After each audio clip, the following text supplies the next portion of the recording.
جربتوا قبل كده تبلوا العيش في المية ويطلع معاكم أحلى وصفة كبار وصغيرين بيعشقوها؟ وهقول لكم كمان على إضافتين بنضيفهم للوصفة بتاعتنا النهاردة الكل بيخباها عنكم وما بيقولكوش عليها، ودي السر اللي بيطلع معاكم الوصفة أحلى من الجاهزة كمان.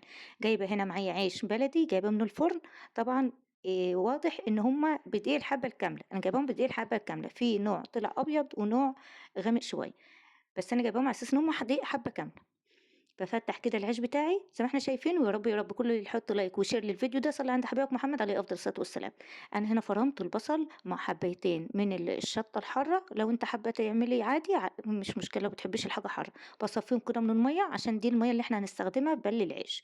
ومجهّزة معايا لحمة، طبعًا اللحمة فرماها وفيها نسبة من الدهون، لإن وصفتنا النهارده بتحب الدهون كتير، تمام؟ لكل كيلو من اللحمة نُص كيلو من البصل وحبّايتين من الفلفل.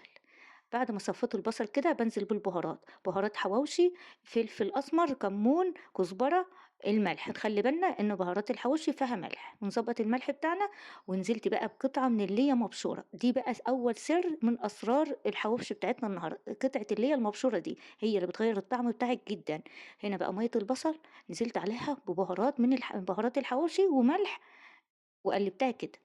هنبدأ بقى عجنت بقى اللحمة بتاعتنا بكل الخلطة اللي إحنا حطيناها عليها لازمًا نعجنها كويس جدًا، أو ممكن تعمليها في الكبة، بس أنا باحب أعجنها وأخلّيها تعمل معايا خيوط كده تمام، وباطرّيها، وأبدأ بقى أكوّر وأحشي بقى العيش بتاعي. زي ما أنتم شايفين العيش أنا كنت جايباه وحاطاه في الفريزر وطلّعته فَك استخدمته زي ما أنتم شايفين كده، تمام.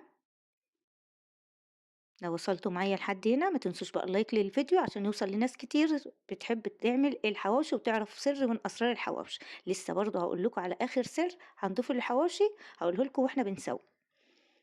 هاخلّص بقى كل كمية بتاع الحواوشي هاحشيها كده وأقفّلها وأرجع لكم. هنا بعد ما خلّصت حشيت كل العيش اللي معايا، هابدأ بقى أبلّها كده في مَيّة البصل اللي إحنا بهّرناها، تمام. حطيتها بقى في صينية كده مدهونة من السمنة أو الزيت تمام. هنا بقى دي مش سمنة بلدي، فاكرين الدهن اللي إحنا سيّحناه مع بعض، هو ده بقى الدهن، بادّي لها بقى قطعتين دهن كده على الوش وبامسح باقي العيش زي ما أنتم شايفين كده. وطبعًا الفرن بيكون ساخن قبلها، بادخّلها في الفرن بتطلع معايا أحلى حواوشي وبتفحفحة ومخلّية ريحة البيت إيه، مش ما أقولكوش. حتة الدهنة دي بتودّي الطعم في حتة تانية. ما فيش بقى تسلم إيديك يا مرمر، ووصفتنا النهارده تستاهل كام من 10. هاطلّعها بقى كده وهي لسه سخنة وأبدأ أفكّها.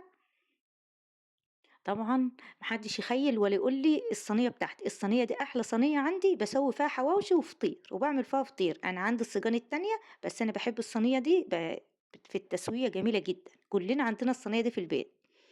شايفين بقى قطّعوا معاكم، شايفين اللحمة مش بتفرفت متماسكة وجميلة، والعيش طالع معانا طري ومقرمش في نفس الوقت، طعمه خطير جدًا. طبعًا كان فاض معايا لحمة والعيش اللي أنا كنت عايناه في الفريزر ده اللي أنا مطلعاه كان خلص، فبعدت أجيب عيش ابني جابه لي أبيض، هاوريكم تسوية العيش الأبيض وتسوية العيش الحبة الكاملة. شايفين؟ دي بقى تسوية العيش الأبيض، شايفين لونه بقى طالع حلو إزاي؟ تحسّي إن هو مش واخد لون زي التاني، التاني بياخد لون، أمّا بيتسوّى تحسّي إن هو اتحرق، بس هو مش محروق، هو الردة بتدّي لون كده، أمّال الأبيض عامل كده. والسلام عليكم ورحمة الله وبركاته.